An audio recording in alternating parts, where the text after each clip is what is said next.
Hello and welcome to Page and Screen with John Paul Sarney.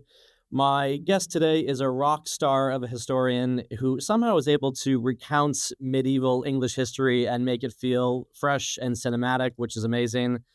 He is the author of the Essex Dogs trilogy, which two books are out, and then a ravishing new biography, which even the footnotes are exciting in this book, Henry V, The Astonishing Triumph of England's Greatest Warrior King.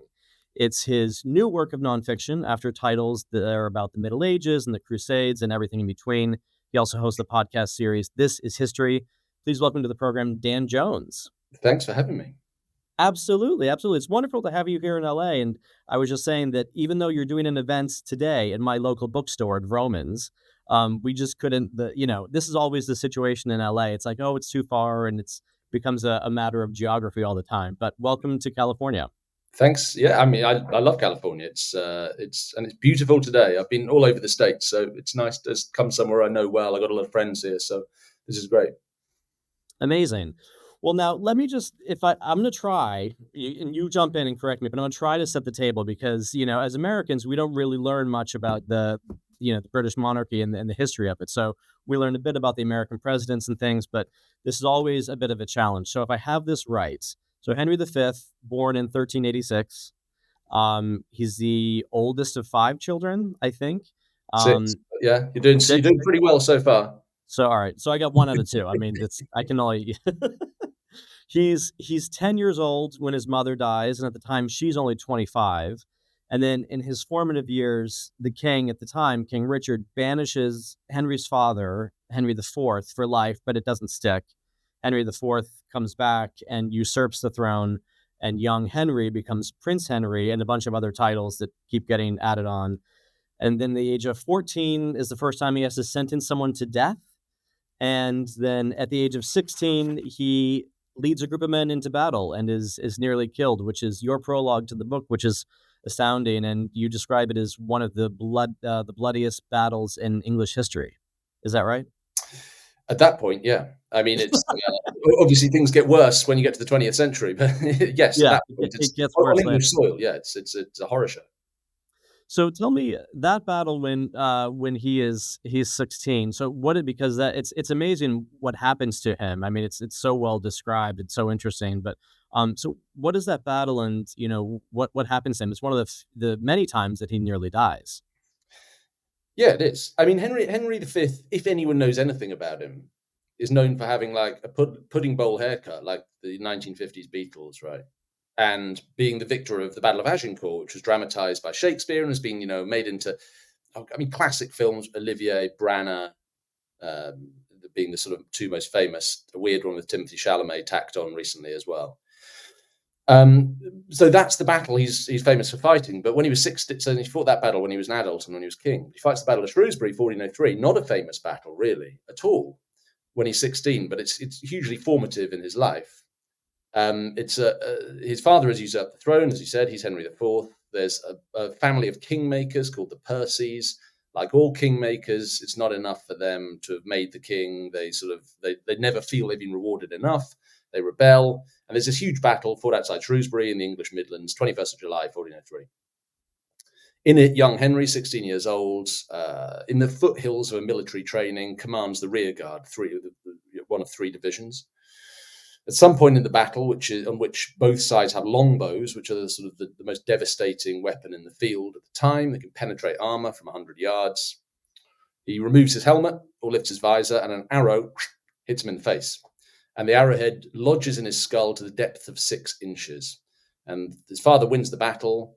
Henry's kind of conscious by the end, but he's taken back to the family headquarters nearby, Kenilworth Castle.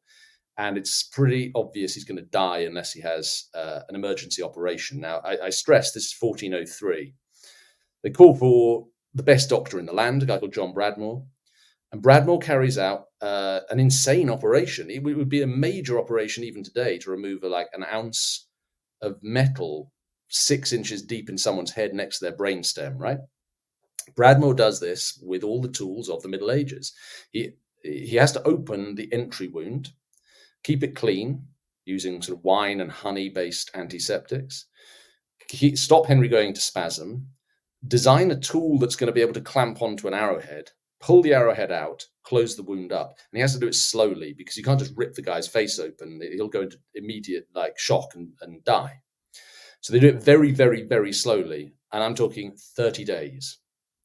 30 days of lying there in boredom, close to death, and surviving. And the reason you mentioned I use it in the prologue to the book, the reason I use this as the prologue to the book rather than the most famous bit of Henry's life, which is known from Shakespeare, Agincourt, is because I've taken a lot of cues from screenwriting for my history work over the years, and it's something I've consciously built into my thinking about historical narrative.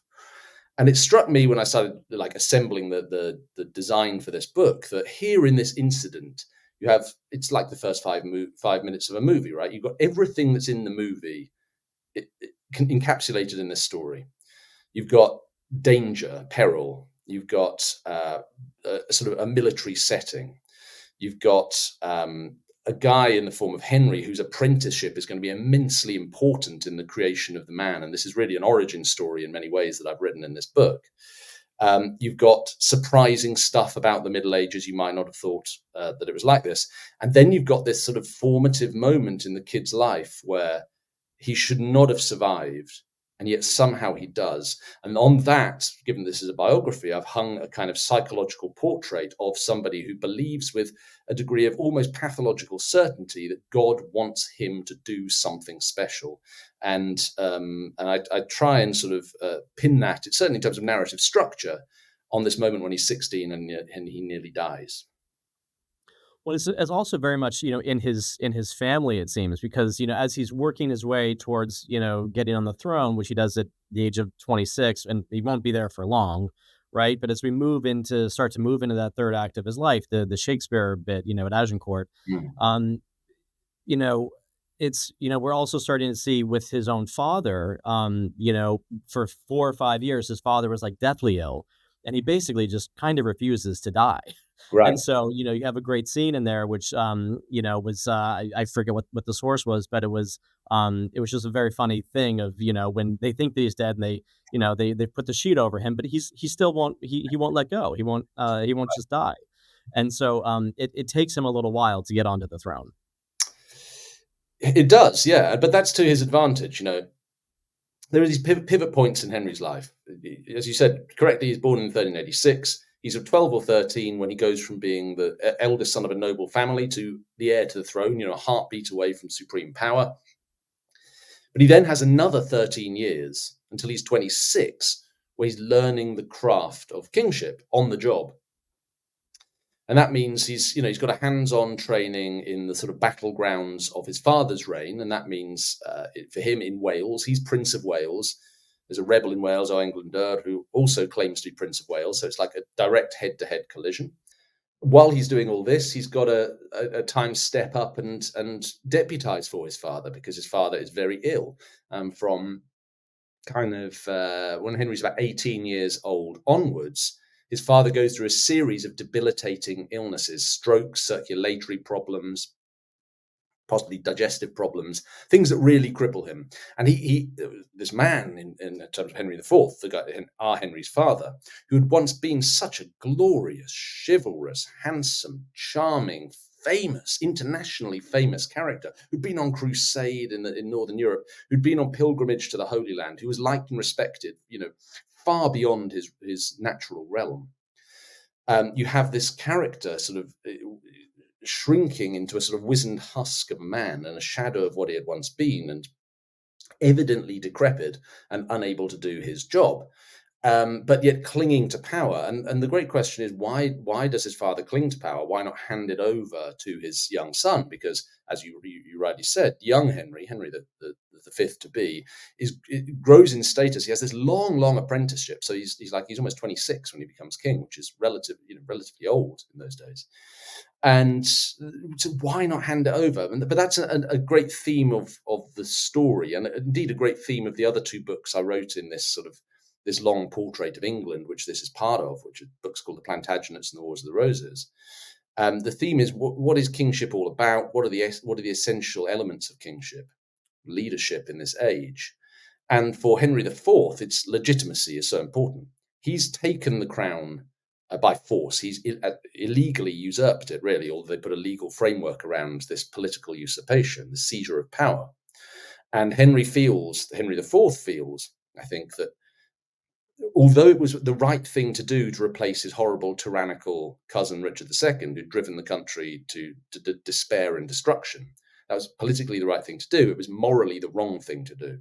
And so Henry, as he becomes iller and iller, seems to labor under the burden of having illegally taken power. But when it comes to the point of handing over power to his son, our Henry V, he can't do it because it wouldn't be the natural order of succession. When you're a king in the Middle Ages, you're supposed to die and then your eldest son inherits the crown. That's smooth, that's ordered, that's what God wants. And Henry IV cannot allow this to happen for a second time. He's done it the wrong way. He can't have his son do it the wrong way as well. And it's the greatest gift. And so he struggles, driven down and down and down under the burdens of his own usurpation. But it's the greatest gift he ever gives Henry V, and it's the thing that allows him to be one of the things that allows him to become such a successful king, such a successful ruler, is that he's legitimate. He inherits the crown fair and square because his dad keeps it until the day he sort of, crawls almost literally into his grave. And it's in some ways an act of it looks quite selfish on the surface, but in some ways it's an act of great self-sacrifice. Yeah, and I think it's very interesting to, as you write, sort of watch him, watch his father start to deteriorate, and there are all these bouts of that we think he's healed and he's better, then he's back in the bed, and he sort of goes back and forth. But when Henry V is finally able to, Henry IV has passed and Henry V is sitting on the throne, he he really has learned all these things you take us through in the book. I mean, he's learned how not just to be in battle, but also sort of the theater of parliament and how to negotiate, and really all of these skills, because it was this, as you say, this very long apprenticeship. And as we get to this moment, I mean, he's even very good and very crafty at sort of finding new ways of making money, finding ways to like pay for the wars that the battles that he wants to be in, and pushing into France. And then by the time we get to that, which is this, this big moment, this kind of the story we know of Henry V from things like Shakespeare. I mean, Shakespeare wrote his play obviously 200 years later because Shakespeare wasn't alive yet. But there's this kind of this gap in time, and so I guess I'm curious about what has changed in the story of, for you as a historian, to find out the different pieces of his story, and how long do we start to get new little bits and nuggets of information? I mean, is that time at this point now, when you're writing the book or delivering the book in 2024, has that long since passed and it's sort of about a new exploration of what we already know, or are there still new bits and pieces that people are finding in letters and things? Because there was stuff that comes out later, but as people Yeah. die, and a lot of people wrote great journals and diaries at the time, but not Henry. Yeah, so I mean, the source material for Henry's reign is pretty well poured over, and the original sources from the time. I don't think it's very, very likely. And I mean, I certainly haven't found the secret diary of Henry V is going to like blow open our whole view of this man's psychology. It just that's not the nature of medieval sources. But what always changes, and why history is such, for me, a fascinating genre to write in, not only as an academic discipline, but as a popular discipline, for ordinary people, is that the way that you frame stories changes. The central goal of history is always trying to establish as best we can what actually happened and why. But the way that every generation receives its stories and likes to hear its stories and communes with that information changes. So writing a history of Henry in 2024 is profoundly different from, let's say, Shakespeare dramatizing Henry's story at the end of the 16th century. Although some of the things the audience want are probably the same. Shakespeare was aware, I think, that in the 16th century, just as in the 21st century, people like a good battle, for example, and that's why he sort of hones in on his Henry V play on the Battle of Agincourt. Shakespeare's aware that people like a sort of a redemption story, and that's why he gives us this Prince Hal, the wastrel, the layabout, the roisterer, the womanizer, the drunk, the keeper of loose company, who turns at the moment of his coronation into a sort of man who's all business, but just retains just enough of the common touch to be able to deploy it when it matters. Some of those story elements are still things that the audiences respond to today. And so, so some of our the way we tell Henry's history is timeless. But in my telling, that it's shaped for the way I think people like to understand this story now. I mean, I've drawn out different bits of evidence than other biographies do, and I've radically reverted to a Shakespearean structure for Henry's story. Most that I can think of, most recent biographies of Henry V, sort of academic or even public facing, tend to make him king by about chapter 2. Now, that's a strange structure in a biography for somebody who became king at 26 and was dead at 35. You're really turning your whole story on 9 years of his life. And it was my idea as I started working on this book that you can't understand those 9 years without getting your head really deep into the first 26 years. And so in some senses, this is like, you remember the reboot of the Batman franchise when Chris Nolan did Batman Begins, okay? Sure. You've got, it's still Batman, it's still the guy in the rubber suit, it's still Gotham City, and there's still a Joker that's super annoying. But Nolan is one of the greatest storytellers of my lifetime. And so it's not a surprise that he did such amazing things. But his insight was, okay, we're looking at a different bit of this story, and it's the origin story. And so it probably sounds either like crass or facetious or even pathetic to say I was influenced by Chris Nolan's Batman Begins when I wrote a popular biography of Henry V. But to an extent, I was. I'm thinking that's like a landmark piece of storytelling of our time. And it's always been my one of my big goals with writing history, right from when I started, was just to triangulate between the serious business of doing the historical work and a serious understanding of storycraft in the age that I'm living. And it's putting those two things together for me that's been the sort of the hallmark of everything I've tried to write in narrative history. And I hope one of the reasons that readers over the years have responded to my tellings of these stories.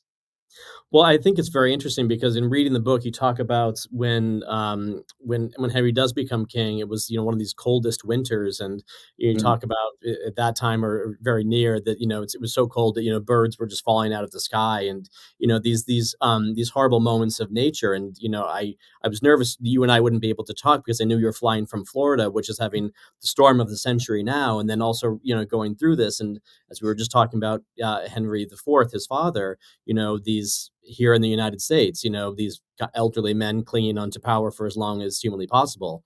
And so there are echoes of all of that still happening here. It's not quite as gruesome with drawn and quartered and disemboweled and all that sort of thing, but in a lot of ways the politics haven't changed that much. It's just the ways that we punish people are different. Well, I think you're probably right, and this is something that historians always wrestle with in terms of the sort of the philosophy of what is the point of us. What's the point of history? Is it purely the academic study of the past on its own terms? In some senses, yes, it is. But it's inevitable that, and it's probably important that we look at history to frame our understanding, or at least deepen our contextual understanding for what's happening right now. To an extent, human beings have always lived in a cult of the now, and our psychological determination to prejudice the moment over the past is like baked into our brains. But it's helpful to know somehow, and sometimes just comforting to know that what's happening now. I mean, as the preacher in Ecclesiastes says in the Bible, there's nothing new under the sun. What has been is what has been, and what will be done is what will be done. So, yes, you can look at Henry V's story and say, okay, here's a boy who grows up under two chief executive powers, if you like, supreme authorities within the realm. One is an incredibly vain, solipsistic, thin-skinned, paranoid, vicious, blowhard for whom the whole exercise of power is really just an extension of his own personality, and power is not a serious job of doing anything at all. It is just a sort of occupation of executive authority for his own gratification.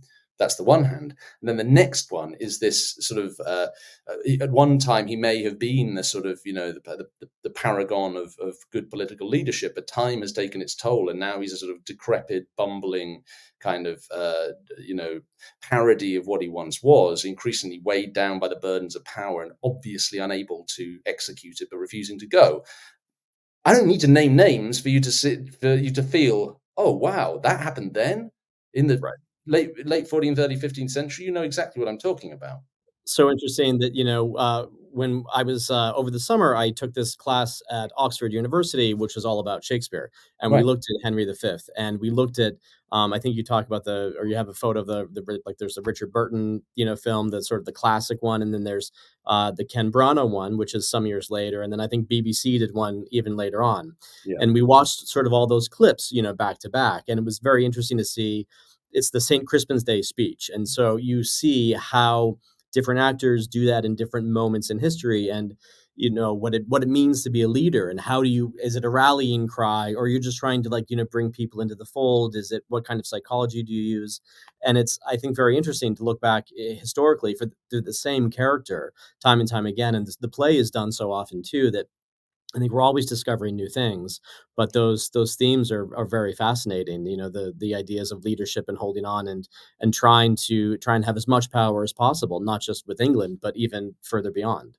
No, you're right. I mean, I think it's Olivier who did the one in 44, and then and then Burton in the 80s. So Olivier in 44 it's a piece of sort of British propaganda. It's about the British as proxies for the Allies, and going out into Normandy, right? And It's very colorful. yeah, it's technically it's a D-Day film. And then you got Branagh in the 80s. That's right at the time of the Falklands, when Margaret Thatcher took the UK to war with Argentina over the Falkland Islands, Malvinas as they would call them. You get the Tom Hiddleston BBC version is probably fairly anomalous, because that's like about 2013-ish, and it's an unusual piece of filmmaking, because it's just sort of Shakespeare for its own sake. You get Chalamet, which is just too weird almost to describe. The one that sticks in my mind, a modern presentation of Henry, and this is something I really, what you've just said really sparked this in my mind. 2-3 years ago, probably, there was a stage production of Henry V, which, as you've said, is rehearsed so many times. It's put on so many times in London, where I live, and Kit Harington, Game of Yeah. Thrones and so on, was playing Henry. And I was very intrigued to see this. So I bought a ticket first week, went along. It was a modern dress production. And so they were all in kind of modern military fatigues, camo, waving kind of plastic AK-47s around. But as bad luck would have it for the producers, they opened the same week Putin invaded Ukraine. And I remember walking to the theatre through Trafalgar Square in central London, and Trafalgar Square was heaving with anti-war protesters, with anti-Putin, anti-Russian protesters, and then unfortunately the experience of going into the theatre and seeing all of these actors kind of frolicking around with plastic guns, going bang bang, you're dead, had a really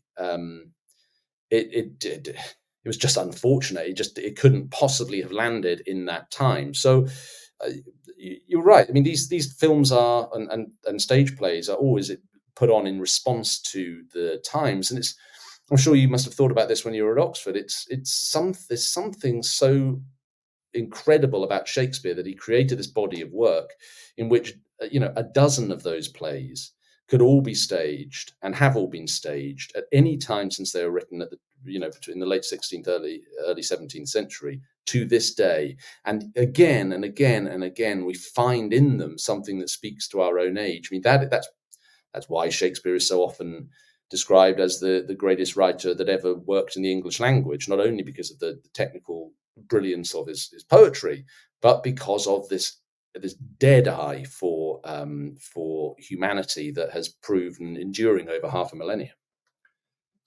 Well, truly, and I think that it's amazing to look at all the different, the versions of things, and I think that context is always very important. And I think that one of the things that we I took away from going to Oxford, which was wonderful, but all my classmates who have gone for many times say that the more time you spend at Oxford, the more you realize how much you don't know, because it's kind of like these constellations. You're just trying to fill in, and that's what history is. You're trying to fill in the gaps and add in information, and because you're like, okay, well, this is the timeline of everything that's happening in this country right now, but then what's happening in Japan at the same moment, and how do these things, interact with one another?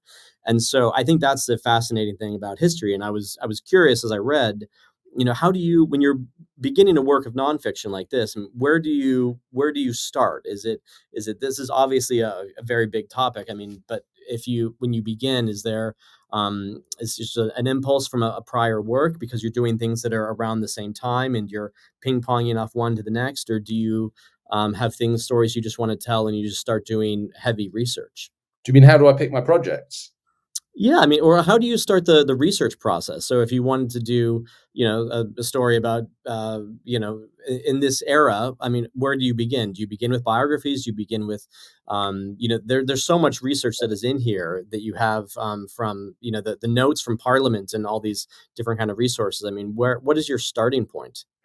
My starting point, and I'm sure this isn't true for a lot of historians, but my starting point is story architecture. Mm. And I just, I read my way around the subjects, and I sort of, it's like a rolling start. It's like getting on, you wake up in the morning, you decide you're going to go to the gym, you get on the treadmill, you don't start sprinting, right? You kind of walk a little, stretch a little, jog a little, run a little. So, my sort of stretching, running phase is just kind of loosely reading around a topic, getting a feel for the bones of the story, the beats of the story. Like, how does this story work? What are the moments that are critical? When I describe it to people, what's the first thing I want to tell them? Like, over the years, I've become like not too eager to get started, to really like stew in and savor that process of what do I want to say about this subject? And then the story shape starts to emerge. And I mean, I'm talking to you from a hotel in California now, but when I'm at home, I'm at my desk, and next to my desk I have a huge cork board, which is like my planning wall, and I start to put up the little post-its and the sheets of paper and the scribbled crazy notes, and I can move them around and see the shape of the story. Then I got the shape, and then that's when the research really starts. It's like, okay, now I know what the important bits of the story feel likely to be. What do we need to drive this story along? Uh, and then I click in, and then I click out of story architect mode and into historian mode, and go, okay, I know these are the bits of the story I want to tell. Let's go into the research. Okay, let's read absolutely everything that's been written about this, by historians going back as far as we can. Let's like call the experts I know to find out what the latest academic papers around this have been. Let's dive into the archival research, the chronicle research, the administrative research, and pull out the color from the time, and particularly voices of chroniclers, because that music of the original language is so important on the page.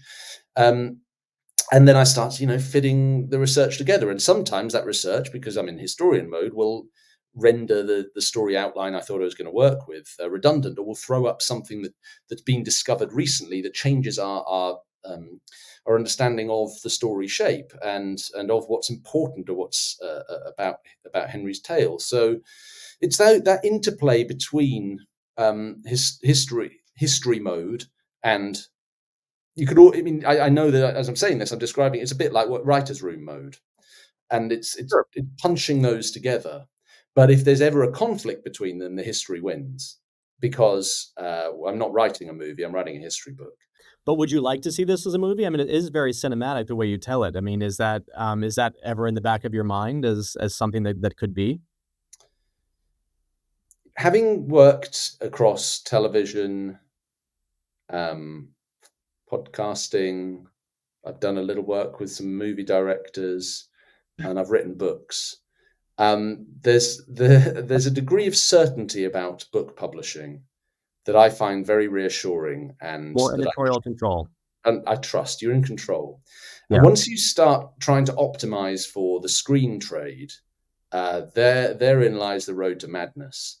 And it's not that I wouldn't sort of, in a kind of abstract sense, like to see books made into movies, but I learned very long ago not to prioritize that or even really think about that, because it just drives you mad. And you start trying to second guess what you're doing to please some imagined producer who knows what those guys think. I read Picture by Lillian Ross, which I'm sure you know. For the listeners who don't know it and are interested in the screen business, go read Picture from Lillian Ross, which was a series of New Yorker articles in the 50s when she followed the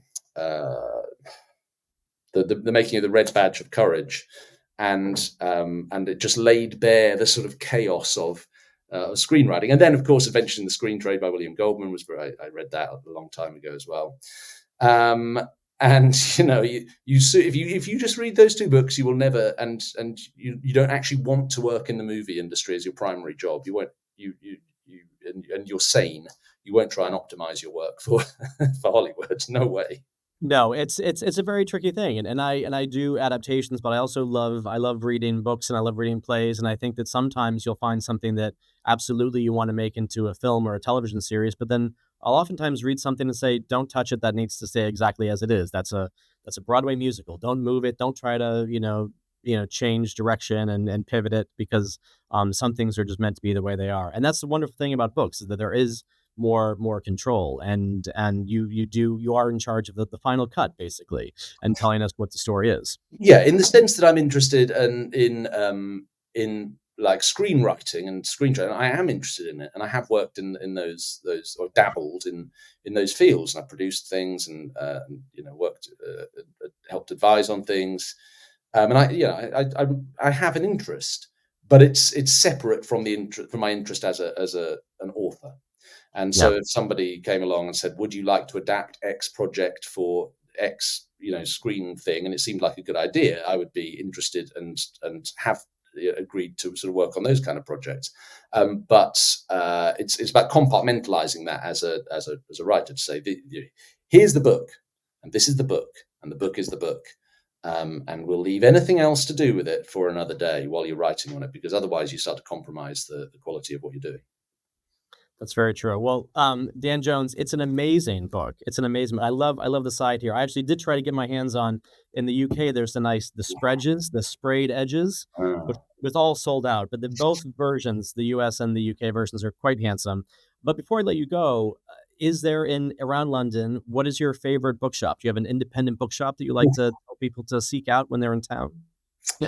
So many great bookshops in London. I mean, if you're a book nerd, the place to head is Charing Cross Road. And as you go up, sort of by just up from where the National Portrait Gallery is, you've got a whole run of like rare, secondhand, first edition type shops. And then there's a road called Cecil Court, where there's a shop called Goldsborough Books, who have always taken first editions of my books. They get first editions of most big books coming out, and they're signed by the authors. They dispatch worldwide. They're a really great shop, and they're right in the middle of the heartland of London book buying. So anyone who's visiting London, head for Goldsborough Books, go in there, pick yourself up some copies, but also then just open your eyes to the rest of these incredible bookshops around you, because there are treasures everywhere there. It's very true. Well, Dan, thank you so much for joining me and taking time out of your touring schedule. We appreciate it. And again, the book is Henry V is out now in the US and the UK. And it was lovely to chat. And hopefully we can catch up in London properly. Love to do that. Thank you. Thank you.